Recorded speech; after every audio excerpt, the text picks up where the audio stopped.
Break के बाद एक बार फिर से आप सभी का स्वागत है। मैं हूं आपके साथ जया शर्मा। सत्ता का फाइनल मध्य प्रदेश की 28 विधानसभा सीटों पर आज उपचुनाव हो रहा है और आज इसे सत्ता का फाइनल इसीलिए कहा जा रहा है क्योंकि आज का ये उपचुनाव, आज के मतदाता कांग्रेस या बीजेपी को सत्ता से बेदखल भी कर सकते हैं और सत्ता में वापस भी ला सकते हैं।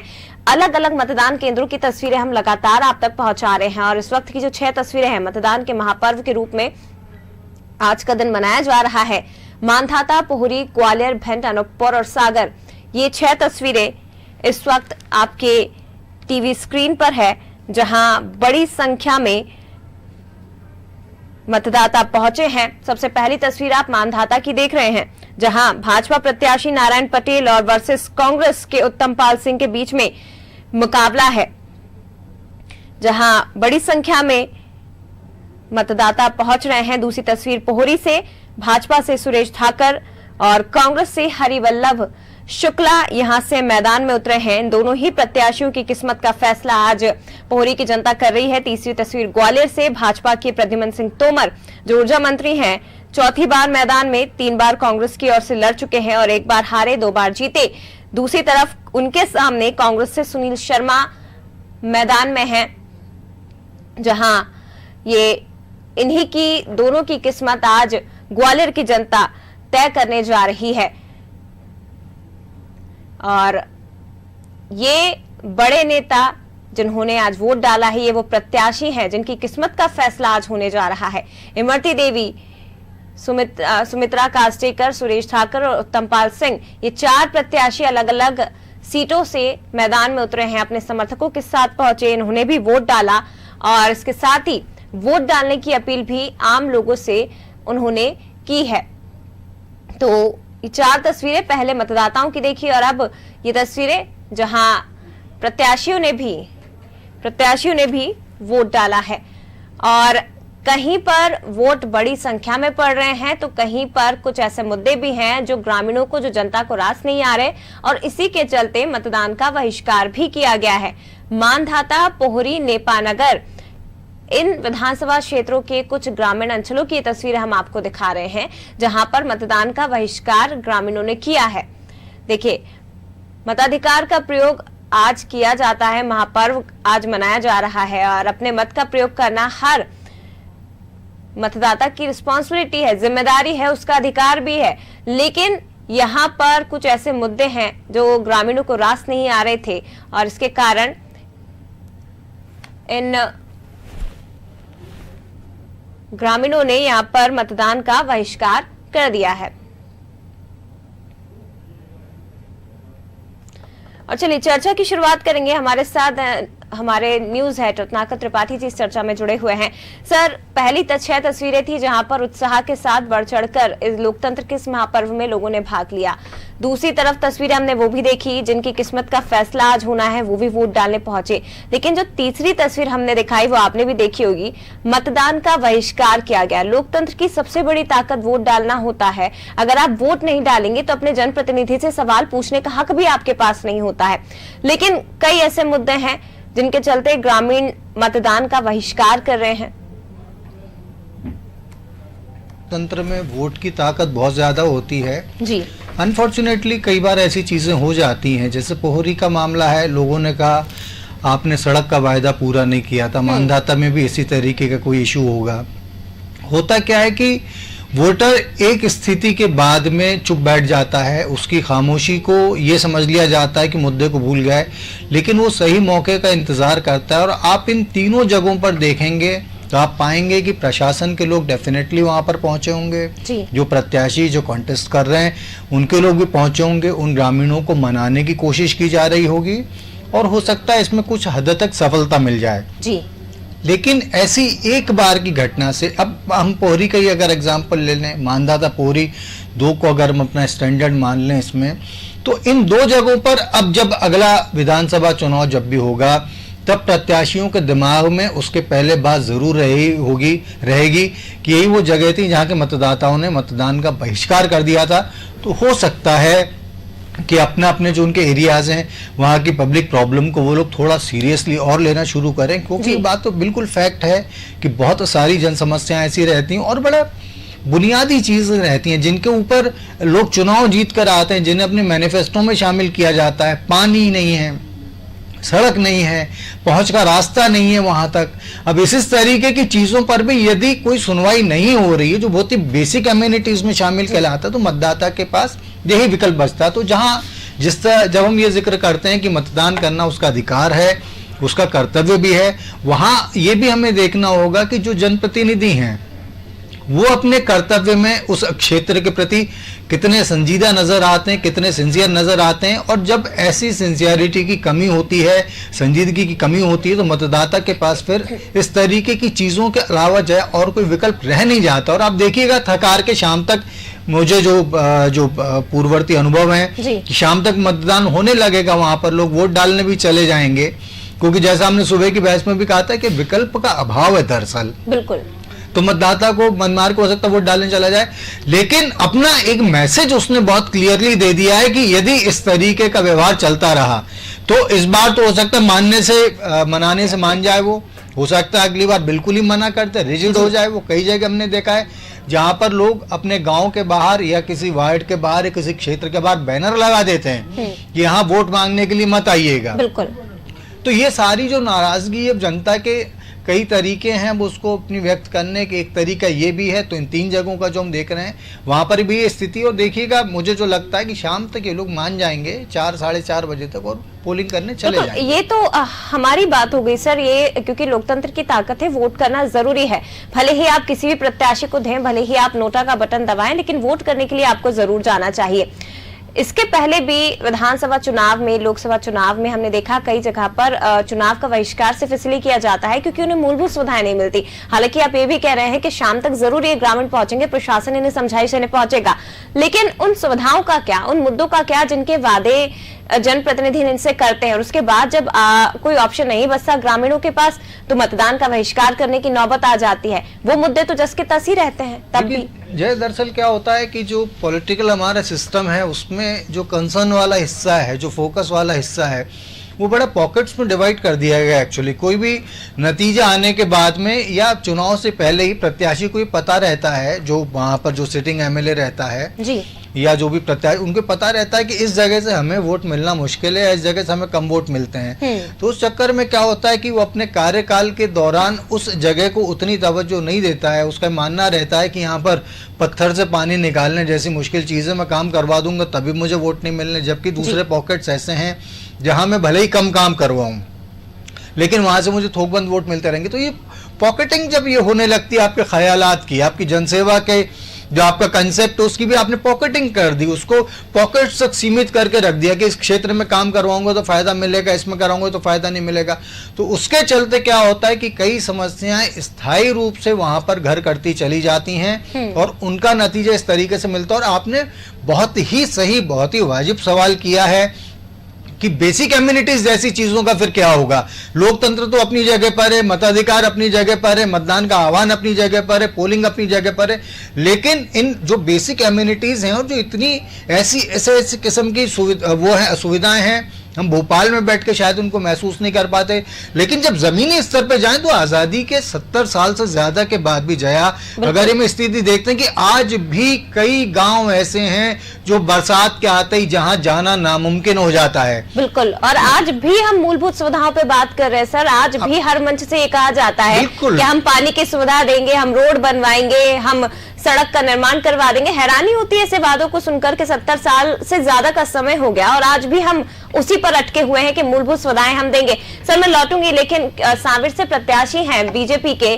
तुलसीराम सिलावट, उनसे हमारी संवाददाता कविता पांडे ने खास बातचीत की है। क्या कुछ कहा है वो आपको सुनवाते हैं। हमारे साथ है सांवेर के बीजेपी प्रत्याशी तुलसी सिलावट जी। आप लगातार जो मतदान केंद्र है उनका दौरा कर रहे हैं, यदि हम मतदाताओं की बात करें तो कैसा उत्साह नजर आ रहा है? मतदाताओं का उत्साह राष्ट्र के प्रधानमंत्री मोदी जी के लिए, मध्य प्रदेश के मुख्यमंत्री शिवराज जी के लिए, ज्योतिरादित्य सिंधिया जी और सबसे ज्यादा भाजपा के लिए और कमल के फूल के लिए। यदि प्रतिशत की बात करें तो कितना प्रतिशत अनुमान है वोटिंग का? रिकॉर्ड टूटेगा 80% वोट। तो क्या जीत रहे हैं आप जिस तरीके से आप? जो जनता ने निर्णय करी वो स्वीकार है मेरे को। एक और सवाल, बेटा लड़ रहा है उनका, एक सेवक लड़ रहा है, एक भाई लड़ रहा है, एक मित्र लड़ रहा है। चुनाव से पहले जिस तरीके से जो मतदाता है उनमें बड़ा कंफ्यूजन था पार्टी को लेकर, तो वो कंफ्यूजन अभी भी देखने को मिल रहा है? कंफ्यूजन नहीं, सबको पूरे मध्य प्रदेश को पूरा स्पष्ट है कि भाजपा। कितने वोटों से जीत रहे हैं तुलसी सिलावट? ये जो निर्णय करेगी जनता का। फिर भी जनता से आप मिले? जनता से निर्णय करेंगे स्वीकार। तो ये तो हमारे साथ साबिर प्रत्याशी तुलसी सिलावट जी, और जिन्होंने अपनी जीत का दावा किया है, और 36,000 जो इनके जो कार्यकर्ता हैं उनका ये कहना है कि 36,000 जो वोट है उससे जीतेंगे, रिकॉर्ड तोड़ जीत की बात कर रहे हैं। कैमरा पर्सन बलवंत के साथ कविता पांडे, अनादि टीवी, इंदौर। रिकॉर्ड वोटों से जीतेंगे, ये दावा एक बार फिर से तुलसी सिलावट की तरफ से किया गया है। सर, जोश है, उत्साह भी दिखाई दे रहा है, एक्साइटमेंट भी दिखाई दे रहा है, और आत्मविश्वास की कमी कहीं से भी तुलसी सिलावट में दिखाई नहीं दे रही है।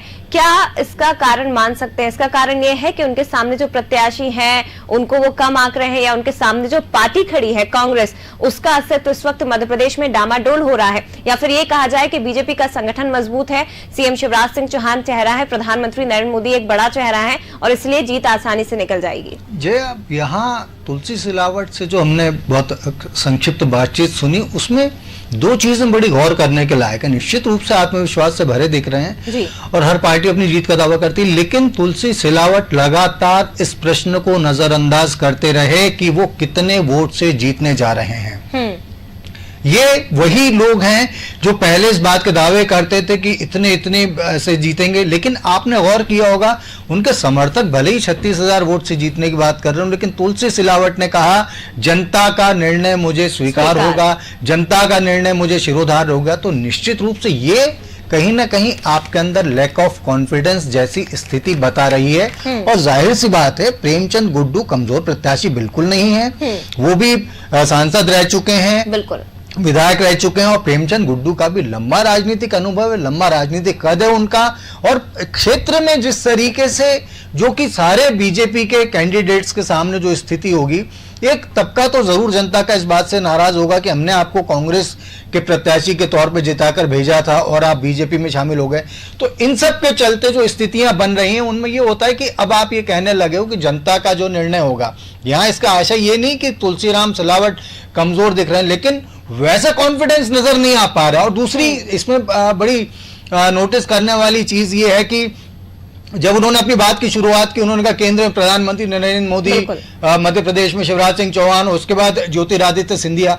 तो ये जो चीजें चेंज होती हैं, जो पहले जिनके मुंह से पहला नाम ज्योतिरादित्य सिंधिया निकला करता था, आज अगर उनके मुंह से पहला नाम मोदी फिर शिवराज निकल रहा है, तो कहीं ना कहीं से ये थोड़ा इस बात का द्योतक माना जा सकता है कि आप पहले जैसा कंफर्टेबल जोन में अपने आप को शायद महसूस नहीं कर रहे हैं। आपको इस बात की ज्यादा अब दरकार है कि मोदी की अचीवमेंट्स के नाम पर, मोदी के नाम पर आप आगे बढ़ सकें, शिवराज की अचीवमेंट्स के नाम पर आगे बढ़ सके। खैर, शिवराज का तो कहना उनका जायज है क्योंकि मुख्यमंत्री हैं, लेकिन मोदी से बात को शुरू करना जया कहीं ना कहीं थोड़ा आत्मविश्वास को डिगाने वाली जैसी स्थिति का परिचायक दिख रहा है। और आगर सीट वही सीट है जहां पर बहुत ज्यादा दोनों दलों ने ताकत झोंक के रखी है। वहां पर आप इस बात को जया गौर करेंगे कि आगर सीट पर तुलसीराम सिलावट के मदद के लिए भाजपा ने जिन दो लोगों को रखा, वो कैलाश विजयवर्गीय और रमेश मेंदोला। कैलाश विजयवर्गीय अपनी पार्टी की राष्ट्रीय राजनीति के प्रमुख चेहरे हैं, जबकि कांग्रेस ने यहां पर अपने प्रत्याशी प्रेमचंद गुड्डू की मदद के लिए जीतू पटवारी को रखा। देखिए कितना बड़ा डिफरेंस हो जाता है पॉलिटिकल अनुभव में। जीतू पटवारी, मालवा की राजनीति को और भी हम समझने की कोशिश करेंगे, लेकिन हमारे साथ हाटपिपलिया से हमारे संवाददाता करीम खान लाइव जुड़ गए हैं। वहां की तस्वीरें एक बार हम देख लेते हैं। करीम, तस्वीरें पहुंचाइए और अपडेट दीजिए। 1:30 लगभग बज गया है, अभी तक कितने प्रतिशत वोटिंग हाटपिपलिया में हुई है?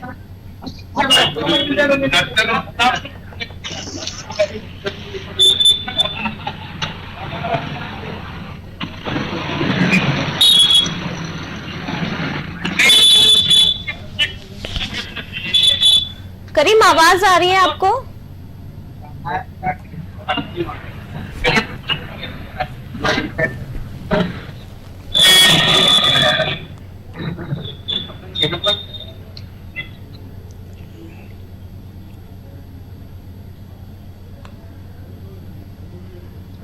चलिए, आवाज उन तक नहीं पहुंच पा रही है, एक बार फिर से उनसे बात करने की कोशिश करेंगे।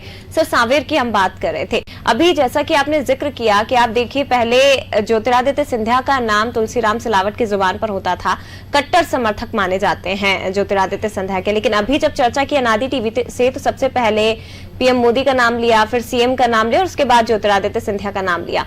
इसका एक कारण क्या हो सकता है? ये जो सीक्वेंस ये हो गया या इंटेंशनली से कहा जाए, इसका कारण क्या माना जा सकता है? जया, ये क्या होता है कि जो तात्कालिक आवश्यकताएं जो आपकी होती हैं उनके हिसाब से आप आचरण करते हैं। मान लीजिए आपके सामने 36 व्यंजन रखे हुए हैं पूरे, लेकिन अगर आपको महसूस हो कि उनके अंदर नमक नहीं है तो आपकी प्रायोरिटी भोजन करने से पहले नमक मांगने की होगी। यहाँ पर भी उसी किस्म का मामला दिखता है। अच्छा, इसे ये भी कहा जा सकता है सर, क्या बीजेपी में ढलने की कोशिश ये तमाम कर रहे हैं? निश्चित रूप से, बिल्कुल। आप देखिए ज्योतिरादित्य सिंधिया का मार्च के बाद से जो स्वरूप आपने देखा है वो बिल्कुल वैसा नहीं है जो इसके पहले हुआ करता था, जो ग्वालियर में नजर आता था, जहां ये कहा जाता था कि वो श्रीमंत से कम कुछ सुनना अपने लिए पसंद नहीं करते हैं।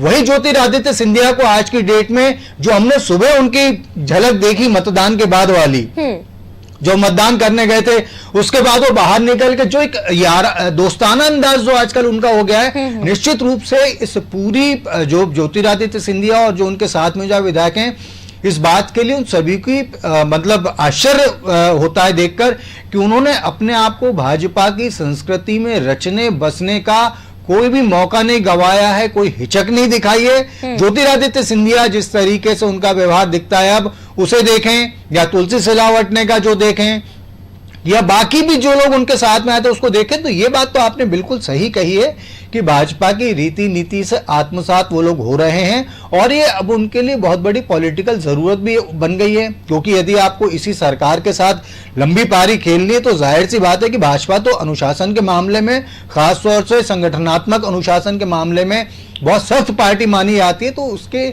आपको ढलना ही पड़ेगा। और तुलसी सिलावट के इस बयान को इस एक रूप में भी लिया जा सकता है निश्चित रूप से। बिल्कुल मजबूरी है या आदत अब बनानी पड़ेगी, ये तो हालांकि धीरे धीरे ही स्पष्ट हो पाएगा। लेकिन ग्वालियर चंबल संभाग पर हमने पहले भी चर्चा की सर। मालवा संभाग की अगर बात की जाए तो बदनावर सीट हो गई, हाट पिपलिया, इसके साथ ही सांवेर की सीट, ये मालवा क्षेत्र में इस वक्त आ रही हैं। यहाँ की सीटों का समीकरण क्या कहता हुआ आपको नजर आ रहा है? देखिए, जहां तक सांवेर की अभी हमने बात की कि बहुत ही कांग्रेस ने यहाँ पर बहुत टफ फाइट कर दी है। अब अगर हम हाट पिपलिया की तरफ बढ़ते जाए तो वहां कांग्रेस के पास पहले तो वेट एंड वॉच वाली स्थिति थी। उन्हें काफी समय तक ये लगता रहा कि शायद दीपक जोशी अपनी उम्मीदवारी न होने से नाखुश होकर बीजेपी छोड़कर कांग्रेस में आ जाएं तो उनको प्रत्याशी बना देंगे, क्योंकि दीपक का और उनके पिता मरहूम कैलाश जोशी जी का इस इलाके में अच्छा खासा असर है। तो कांग्रेस काफी समय तक इंतजार करती रही, लेकिन दीपक जोशी ने ये जुआ नहीं खेला अपनी जिंदगी का। हालांकि नाराजगी उन्होंने जरूर जताई, अपने समर्थकों के साथ मुख्यमंत्री निवास तक आए, शिवराज सिंह चौहान से मिले, कई बार मीडिया में उन्होंने ऐसे बयान दिए जिनका मतलब ये निकाला गया कि 24 घंटे के अंदर अंदर हो सकता है दीपक जोशी बीजेपी छोड़कर कांग्रेस को ज्वाइन कर लें। लेकिन ऐसा नहीं हुआ, कांग्रेस की उम्मीदें पूरी नहीं हुई, और जब कांग्रेस की उम्मीदें पूरी नहीं हुई तो उसे फिर एक बार फिर से मनोज चौधरी के मुकाबले वैसा प्रत्याशी उतारना पड़ा जो कम से कम दीपक जोशी जैसा दमखम उनके लिए नहीं दिखा सकता था जी। अब इस सीट पर सबसे बड़ा फैक्टर ये है कि दीपक जोशी की नाराजगी, क्योंकि देखिए नाराजगी दूर होने का तो सवाल नहीं उठता है, वो बात कहीं ना कहीं आपके मन के अंदर रह जाती है। दीपक जोशी निश्चित रूप से नाराज हैं क्योंकि उन्हें लगा है कि उनके लिए एक बहुत बड़ा जॉल्ट है उनके पॉलिटिकल जो उनका पैथवे था उसके लिए। तो अब उनकी नाराजगी यहाँ पर क्या असर दिखाती है ये देखने वाली बात होगी। और इसीलिए यहाँ पर हाट पिपलिया में बहुत जबरदस्त एक रैली की गई थी बीजेपी की तरफ से। ये मैसेज देने की कोशिश की गई थी कि सब ठीक ठाक है, सब साथ साथ हैं। लेकिन अब आने वाला समय इस बात पे बहुत बड़ा फैक्टर पे डिपेंड करेगा कि दीपक जोशी की नाराजगी, और अगर नाराजगी नहीं है जया तब भी एक होता है सक्रियता, एक होता है अक्रियता। तो उनकी उतनी सक्रियता उस इलाके में नहीं दिख रही है। वो भी क्या असर डाल सकती है? जो ब्राह्मण वोटर्स हैं उस इलाके के, जो जोशी परिवार के लिए बड़ा माना जाता है कि उनके ब्लाइंड फॉलोअर्स हैं, उनका वहां पर क्या रुख रहता है। तो उन तमाम चीजों के बीच में थोड़ी शशोपंज वाली स्थिति यहाँ पर भी दिखती है हमें, सांवेर की तरह हाटपिपलिया सीट को लेकर। लेकिन फिर भी अंतिम समय तक कुछ भी नहीं कहा जा सकता है, क्योंकि जो है इस पूरे इलेक्शन में हमने इस बात को लगातार महसूस किया है कि मतदाता जो है बेहद खामोश है। जी बिल्कुल। मतदाता ने इस पूरे इलेक्शन में हम बहुत दूर ना जाएं, बहुत पीछे ना जाएं, तब भी आज भी जो हमारे जो नुमाइंदे हैं जगह जगह पर, उन्होंने जब पोलिंग बूथ पे लोगों से बात करने की कोशिश की तो लोगों ने बिल्कुल इस तरीके से रिएक्ट किया, जो जनता, आम जनता कैमरे को देखते ही बोलने के लिए उतावली हो जाती है, मास्क हटा के लोग बात करने लगते थे इससे पहले, वही जनता हम देख रहे हैं पोलिंग बूथ पर बात करने से कतरा रही है जब उनसे पूछा जा रहा है कि इश्यूज क्या हैं। तो निश्चित रूप से जो साइलेंस ऑफ वोटर्स जो है वो आखिरी समय में बहुत बड़ा कोई खेल कर सकता है। जो इस बात से कोई भी इनकार नहीं कर सकता, कोई भी इस आकलन से इनकार नहीं कर सकता, और पॉलिटिकल पार्टीज को भी इस चीज का डर बहुत ज्यादा सता रहा है, क्योंकि आपने इतने दिन तो शोर मचा लिया, आप आइटम से लेके, कमीने से लेके, कुत्ते से लेके तमाम चीजों पर आ गए, लेकिन जब सारा शोर थम गया तो आपको ख्याल आया इस बात का कि वोटर तो कुछ बोले ही नहीं इस दौरान पूरे, हम बोलते रहे, ना हमने उसकी सुनने की कोशिश की, ना हमने इस बात को कोशिश की कि उसको कुछ हम कह सकें कि भाई आपकी भी सहभागिता है हमारे विचारों में, हमारे एजेंडे में।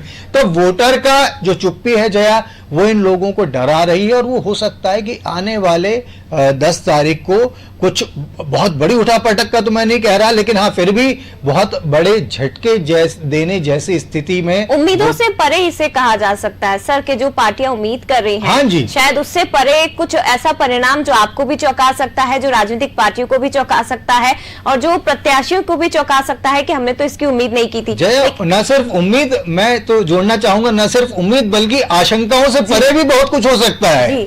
जी बिल्कुल, आशंकाओं से परे। लेकिन हाटपिपलिया सीट की अगर हम बात कर रहे हैं, ब्राह्मण वोटर्स यहाँ पर ज्यादा हैं, जोशी यहाँ से विधायक रहे हैं, उनका दबदबा इस क्षेत्र में कहा जाता है, और इस बार तो शायद बीजेपी की मजबूरी थी कि प्रत्याशी को उन्हें बदलना पड़ा, जिसके कारण उपचुनाव यहाँ पर हो रहे हैं। मनोज चौधरी और यहाँ पर राजवीर सिंह बघेल, पहले की अगर बात की जाए तो इनके पिता आमने सामने थे, लेकिन अब बात की जाए 2008 की सर में बात करें जब पिता प्रतिद्वंदी थे, और अब यहाँ पर पुत्र प्रतिद्वंदी हैं। दोनों के पिता अपने अपने बेटों के लिए प्रचार प्रसार कर रहे हैं। लेकिन दूसरी तरफ अगर राजवीर सिंह की बात की जाए, पहली बार चुनाव लड़ रहे हैं, हालांकि पिता की ताकत इनके साथ है। वहीं दूसरी तरफ अगर मनोज चौधरी की बात की जाए तो कांग्रेस से चुनाव लड़ चुके हैं, जीते भी थे। कितना असर इनके पिता का इन सीटों पर हो सकता है, इनके वोटर्स पर पड़ सकता है? देखिए, ये जो कस्बाई जो इलाके रहते हैं खास तौर से जया, यहाँ पर क्या रहता है कि आज भी वो हिंदुस्तान जिंदा है जिसमें किसी भी व्यक्ति के लिए ये कहकर आदर रखा जाता है कि इसका पिता बहुत भला आदमी था।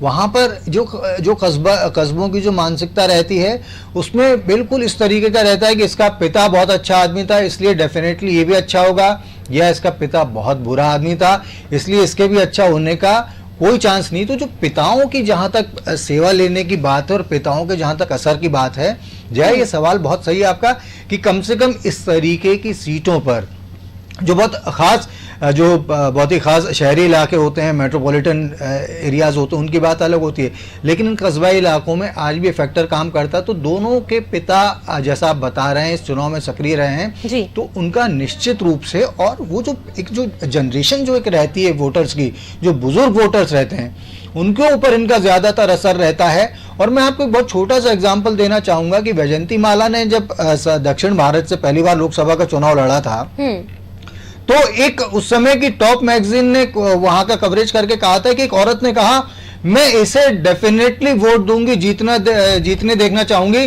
क्योंकि इसकी फला फिल्म में किए गए डांस की मैं आज तक फैन हूं।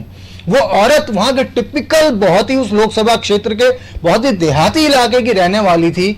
वही मानसिकता यहां तक प्रतिनिधित्व करती है कि इनका पिता फलाने अच्छे व्यक्ति थे, उन्होंने ऐसे समय में हमारी मदद की थी जहां कम आबादी होती है, जहाँ कम रिसोर्सेज रहते हैं, जहाँ एक सोशल बॉन्डिंग बहुत ज्यादा लोगों के बीच रहती है कम होने के चलते, वहां पर ये संबंध बहुत ज्यादा निभाए जाते हैं, बहुत ज्यादा ध्यान रखे जाते हैं। फिर चाहे वो दोस्ती की शक्ल में हो चाहे दुश्मनी की शक्ल में हो, तो निश्चित रूप से इन दोनों प्रत्याशियों को अपने पिता के नाम का वहां कुछ न कुछ फायदा जरूर मिलेगा। और इनके पिता अगर सक्रिय रहे चुनाव प्रचार में जाए तो देखेगा कि हमें बिल्कुल नहीं कह सकते कि मतदाता को भले ही वो पॉजिटिव हो या नेगेटिव हो, लेकिन किसी न किसी रूप में उन्होंने प्रभावित ना किया हो, ये हो ही नहीं सकता। बिल्कुल, उसका असर जरूर हमें परिणामों पर देखने को मिलेगा। सर, मैं लौटूंगी, हमारे साथ रायसेन से सोनू कुशवाहा हमारे संवाददाता लाइव जुड़ गए हैं, सीधे उनका रुख करते हैं और क्या स्थिति क्या तस्वीरें वो उनसे जानते हैं। सोनू, क्या स्थिति इस वक्त मतदान केंद्रों पर और कितने प्रतिशत वोटिंग अभी तक हुई है? लगभग 40% वोटिंग हो चुकी है जी। और हम अभी इस वक्त सांची विधानसभा के 152 पोलिंग क्रमांक पर हैं। यहाँ भी लगभग 40% वोटिंग हो चुकी है। सोनू, आपके आसपास क्या ये वोटर्स खड़े हैं? अगर वोटर्स हैं तो आप इनसे बात करिए कि क्या इनके मन में चल रहा है, क्या मुद्दे हैं यहाँ पे, क्योंकि सांची विधानसभा में तो सभी ने ताकत झोंक दी। और क्या जो पूर्व मंत्री थे, जो बीजेपी के शेजवार हैं, उनका असर यहाँ पर दिखाई दे रहा है? क्या वो असर डाल सकते हैं सीट पर, उनकी नाराजगी? जी बिल्कुल बिल्कुल।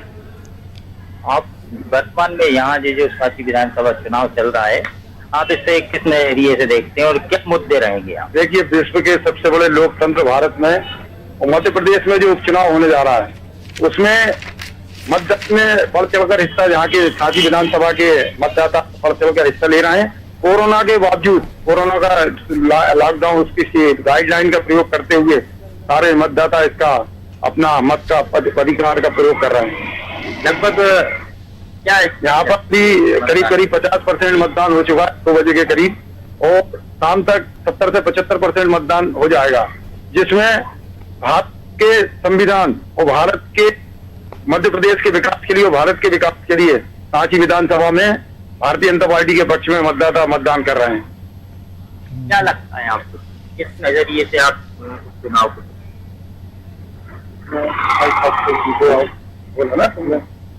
भारतीय जनता पार्टी डॉक्टर का जो प्रत्याशी है वो मिलनसार है, सब में मिला हुआ है, उसकी विश्वसनीयता है, इसलिए जनता का ध्यान भारतीय जनता पार्टी के कमल निशान पर है, मोदी जी पर है और शिवराज जी पर है। इसलिए लोग, जनता जो है भारतीय जनता पार्टी की तरफ आकर्षित है और वो वोट देगी तो भारतीय जनता पार्टी कमल निशान को विजय बनाएगी। राम मंदिर सबसे बड़ा मुद्दा है और विकास का सबसे बड़ा मुद्दा है। सांची विधानसभा में लोग आकर उसमें अपना मतदान में आहुति दे रहे हैं। अच्छा, विकास हुआ है सांची विधानसभा में, ये जरूर जानिएगा, क्योंकि जिनसे आप बात कर रहे हैं शायद वो भाजपा के ही कुछ कार्यकर्ता नजर आ रहे हैं, लेकिन अगर वहां पर जो वोट डाल रहे हैं या वोट डाल चुके हैं, उन लोगों से सवाल पूछिए कि विकास हुआ है इस क्षेत्र में, या दल बदल को लेकर ये लोग यहाँ पर वोट डालने पहुंचे हैं? जी बिल्कुल। क्या विकास किया है? देखिए, 40 साल बनाम 6 महीने भारतीय जनता पार्टी ने, जैसे ही डॉक्टर प्रभुराम चौधरी ने यहाँ पर मंत्री बने, कैबिनेट मंत्री, रायसेन शहर के लिए 4 लेन रोड की सौगात दी, जिसमें 50 करोड़ की लागत से 4 लेन रोड स्वीकृत होकर निर्माण कार्य प्रारंभ हो चुका है। और 25 तारीख को मध्य प्रदेश के मुख्यमंत्री शिवराज सिंह चौहान यहाँ सांची विधानसभा में आए थे, तो उन्होंने 400 करोड़ के भूमि पूजन और लोकार्पण का काम किया है। सांची विधानसभा की जनता विकास के नाम पर वोट दे रही और राम मंदिर के नाम पर वोट दे रही। इसके अतिरिक्त हम जानना चाहेंगे, प्रभुराम चौधरी हाल ही में कांग्रेस छोड़ करके बीजेपी में आए हैं, इसको आप किस नजरिए से देखते? देखिए, डॉक्टर प्रभुराम चौधरी जी के आने से इस सांची विधानसभा में और मध्य प्रदेश में जो विकास ठहर गया था, उसका पहिया रुक गया था, उसको पुनः एक बार स्पीड से उस पहिए को प्रारंभ किया है और विकास जिस गति से होना चाहिए उस गति से विकास कार्य होता जा रहा है। ठीक है, बहुत शुक्रिया फिलहाल ये तस्वीरें हम तक पहुंचाने के लिए। सांची विधानसभा से हमारे साथ हमारे संवाददाता जुड़े हुए थे, बहुत शुक्रिया आपका। हालांकि ये कहा गया है, कुछ जिनसे बात करी वो वोटर्स नहीं बल्कि बीजेपी कार्यकर्ताओं की तरह बात करते हुए नजर आ रहे थे। हालांकि मतदाताओं के मन में क्या है वो हमें 10 तारीख को पता चलेगा। सर, मैं लौटूंगी, हम चर्चा इसी सीट पर करेंगे, लेकिन एक बड़ी खबर जो इस वक्त की हमें इलेक्शन ब्रेकिंग मिल रही है वो बता देते हैं। छत्तीसगढ़ की मरवाही सीट पर भी मतदान जारी है और अब तक 41.46% वोटिंग यहाँ पर हुई है। तो जेसीसीजे अजीत जोगी के निधन के बाद ये सीट खाली हुई, यहाँ पर वोटिंग हुई और 41.46% वोटिंग यहाँ पर अब तक हुई है। आंकड़ा और भी बढ़ेगा। छत्तीसगढ़ की मरवाही सीट पर मतदान लगातार जारी है।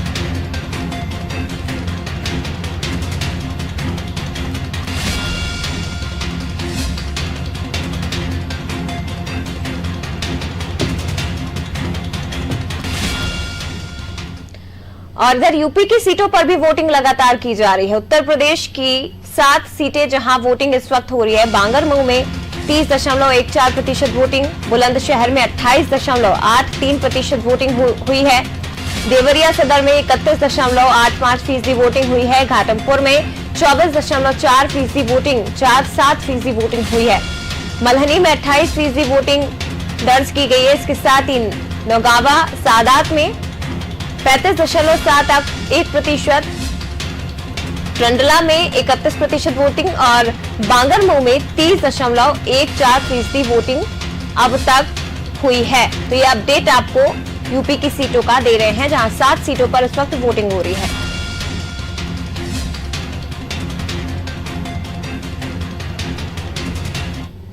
तो छत्तीसगढ़ की मरवाही के साथ ही यूपी की 7 सीटों पर वोटिंग हो रही है। क्या अपडेट है, क्या आंकड़ा, वो हमने आपको बता दिया है और चर्चा का रुख करेंगे। हमारे साथ रत्नाकर जी लगातार जुड़े हुए हैं। रत्नाकर जी, सांची सीट की हम बात कर रहे थे, सांची विधानसभा सीट, जहां से बीजेपी से प्रभुराम चौधरी और कांग्रेस से मदन लाल चौधरी मैदान में उतरे हुए हैं। इस सीट की अगर बात की जाए तो करीब 30 साल से गौरी शंकर शेजवार यहां से विधायक रहे हैं। पिछले विधानसभा चुनाव में हमने देखा इनके अंदर भी अंदरूनी कलह में बीजेपी में दिखाई दी थी। बेटे मुदित शेजवार को उन्होंने टिकट दिलवाया था, उसके बाद हार का सामना करना पड़ा था। 30 साल से जिस शख्स का कब्जा सीट पर रहा हो और उसके बाद बीजेपी उसे अनदेखा करके कांग्रेस से आए बागी को टिकट दे देती है, उनकी नाराजगी भी सामने आती है। इसका असर क्या इस सीट पर दिखाई देगा, क्योंकि एक छाप यहाँ पर शेजवार परिवार की है? देखिए जय, निश्चित रूप से ये असर तो दिखाई उसी दिन दे गया था जब रिसेंटली डॉक्टर गौरीशंकर शेजवार और उनके बेटे मुदित शेजवार को भाजपा प्रदेश संगठन ने भाजपा के प्रदेश मुख्यालय में तलब किया। करीब 6 घंटे तक वो दोनों वहां बैठे रहे और अंदर की खबर ये आ रही थी कि डॉक्टर प्रभुराम चौधरी ने ये कहा था कि भाई ये पिता पुत्र मेरा सपोर्ट नहीं कर रहे हैं बल्कि भितरघात की कोशिश में है। इस कारण उनको बुलाकर समझाइश दी गई थी। और जहां तक डॉक्टर गौरीशंकर शेजवार का सवाल है तो उन्होंने लंबी राजनीतिक पारी खेली है। जय, वो प्रदेश में मंत्री रहे हैं, उसके बाद भाजपा ने उनको मध्य प्रदेश विधानसभा में नेता प्रतिपक्ष बनने का भी मौका प्रदान किया। और भारतीय जनता पार्टी एक ऐसी पार्टी है जो एक स्थिति के बाद में सैचुरेशन का नौबत आने से पहले पहले प्रत्याशी बदलती है। डॉक्टर शेजवार ने खुद ये चाहा था पिछले चुनाव में कि अब वो अपनी पॉलिटिकल विरासत अपने बेटे को सौंप दें। दुर्भाग्य से उनके दुर्भाग्य से उनके बेटे उसमें सफल नहीं हो पाए। मुदित शेजवार हार गए, प्रभुराम चौधरी चुनाव जीत गए।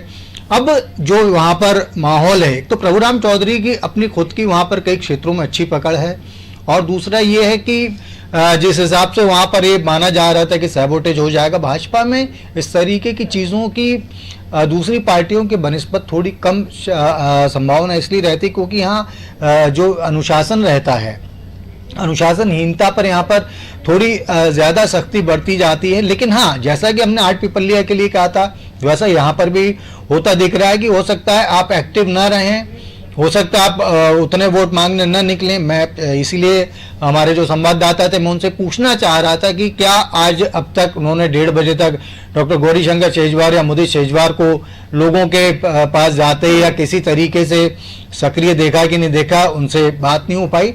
लेकिन इस सीट पर भी भारतीय जनता पार्टी को थोड़ी शेषोपंज वाली स्थिति इसीलिए दिख रही है क्योंकि पिता पुत्र की नाराजगी गौरीशंकर शेजवार का बहुत तगड़ा होल्ड रहा है उस इलाके में। डॉक्टर साहब लेकिन ये जो सक्रियता है पिता पुत्र की जो कम दिखाई दी और उसके कारण लगातार अंदरूनी कलह की खबरें सांची सीट से हमें नजर आई है, भीतर घात का सामना कहीं ना कहीं बीजेपी प्रत्याशी को करना पड़ा, इसका जो असर है, क्योंकि शायद हो सकता है सर मैं गलत हूं लेकिन आप मुझे क्लियर करिएगा कि क्या बीजेपी इनकी असंतुष्टता को थामने में कामयाब रही है? क्या बीजेपी ने ईमानदारी से पूरी कोशिश की कि हमें जो शेजवार हैं, जो पिता पुत्र हैं, उनकी नाराजगी को दूर करना है, क्योंकि इसका असर कहीं ना कहीं सीट पर हो सकता है? देखिए जया, किसी की नाराजगी दूर करने के दो तरीके होते हैं, या तो उसे समझा दिया जाए या फिर उसे डरा दिया जाए जी। अब इनमें से कौन सा फैक्टर यहाँ पर शेजवार पिता पुत्र के साथ? ठीक है सर, हम आगे भी चर्चा करेंगे लेकिन नेपानगर सीट का हम रुख करते हैं। सागर चौरसिया हमारे साथ लाइव जुड़े हुए नेपानगर से। सागर, किस पोलिंग बूथ पर आप मौजूद हैं और ये बताइए अभी तक अपडेट क्या है, कितने प्रतिशत वोटिंग यहाँ पर हुई है? बिल्कुल, इस वक्त हम नेपानगर उच्चतर माध्यमिक शाला के बूथ क्रमांक 68 पे खड़े हैं। यहाँ पर अभी नेपानगर में जो है सुबह से मतदाता आ रहे हैं वोटिंग देने के लिए, अपने मताधिकार का प्रयोग करने के लिए आ रहे हैं। अभी तक के नेपानगर में जो है 47% मतदान हुआ, जो कि 11 बजे के बाद जो है मतदान बढ़ा है। इसके पहले मतदाता घर से ठंड अधिक होने के कारण नहीं निकल पा रहे थे और अभी जो है 12 के बाद जो है मतदान बढ़ते जा रहा है, मतदान का प्रतिशत। बिल्कुल 47% वोटिंग यहाँ पर हुई है। मुद्दे क्या हैं सागर, यहाँ के मतदाताओं के दिलो दिमाग में क्या मुद्दे हैं? क्योंकि दोनों ही पार्टियों के प्रत्याशियों की अगर बात की जाए तो दोनों ही युवा चेहरा हैं, लेकिन एक तरफ महिला है, एक तरफ पुरुष है। क्या दिमाग में इस वक्त चल रहा है मतदाताओं के? बिल्कुल, यहाँ जो है सबसे बड़ा मुद्दा नेपा मिल हॉस्पिटल को, ये नेपा हॉस्पिटल को लेकर है। एक नेपानगर में स्वास्थ्य की सुविधा अच्छी नहीं है, इसको लेकर जो है अभी कुछ समय पहले युवाओं ने पहल मुहिम चलाई थी, जिसके तहत जो है कुछ नेताओं ने मामला संज्ञान में लिया और ताबड़तोड़ तरीके से जो है स्वास्थ्य जो अधूरा अस्पताल पड़ा था उसके लिए कुछ राशि सैंक्शन करवा के काम शुरू कराने की कोशिश की गई है। इसके अलावा शिक्षा के भी कुछ यहाँ अच्छे इंतजाम नहीं है। दूर शहरों में जो है यहाँ के बच्चों को पढ़ने के लिए जाना को मजबूर है। और सबसे बड़ा मुद्दा अभी रोजगार का है। यहाँ पे नेपा मिल एक मात्र बिल्कुल स्थानीय मुद्दे सागर कहा जा सकता है कि स्थानीय मुद्दों को नेपानगर की जनता ज्यादा प्राथमिकता दे रही है, अपनी सुविधाओं को, विकास को देखना चाहती है नेपानगर की जनता। लेकिन सर आप भी सवाल पूछेगा, लेकिन एक सवाल मैं जरूर पूछना चाहूंगी। नेपानगर सीट की अगर बात की जाए सागर, यहाँ पर ग्राम पंचायत है डेढ़ तलाई, जहां पर काजडेकर रहती हैं, सुमित्रा काजडेकर जो बीजेपी से प्रत्याशी हैं, और ये स्वर यहां से गूंज रहे हैं लगातार नेपानगर से कि विकास से ज्यादा यहां पर भ्रष्टाचार की चर्चा हो रही है। लोग ये कह रहे हैं कि विकास नहीं हुआ, उससे ज्यादा भ्रष्टाचार हुआ है।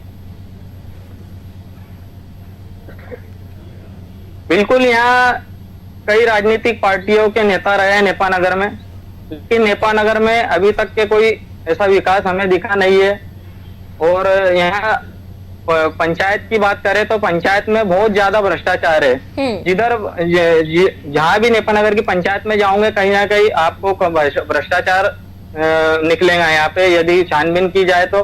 पर लेकिन किसी प्रकार की कोई अधिकारियों द्वारा यहाँ कार्रवाई नहीं की जाती है और आला नेताओं का जो इनको सपोर्ट रहता है, जिसके चलते इनके भ्रष्टाचार छिप जाते हैं। ठीक सर, आपको एक क्वेश्चन करना चाहिए। सागर, जैसा आपने अभी कहा कि वहां पर एक भ्रष्टाचार का बहुत बड़ा इशू है, तो जो सुमित्रा देवी काजडेकर 15 महीने विधायक रही, उसके बाद से ये माना जा रहा है कि वो अपने आप को विनिंग कैंडिडेट मान के चल रही बीजेपी का। तो ये भ्रष्टाचार के इशू का काजडेकर की संभावनाओं पर कोई विपरीत असर पड़ता आप देख रहे हैं क्या?